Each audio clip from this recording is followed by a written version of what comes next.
آدم ربایی جرم کمی نیست، اونم یه مأمور اطلاعاتی. اقبال پا قشنگه یادتون من؟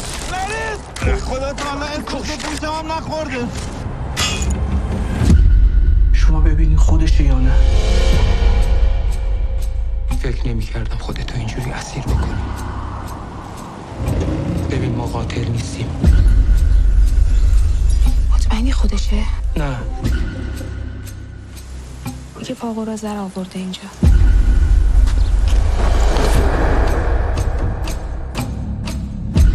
5 سال صبح تا شب تو خواب و بیداری دارم با چشم بسته دست میکشم رو پاس. ماشین چه خبره؟ آقا چیز خاصی نه. حالا که مسئله شخصی نداریم پس همتون بدونید این کثافت امروز باید حرف بزنه.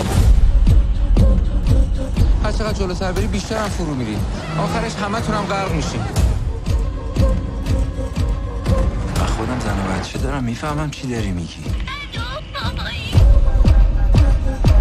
ببین با من چیکار کردی کثافت آشغال.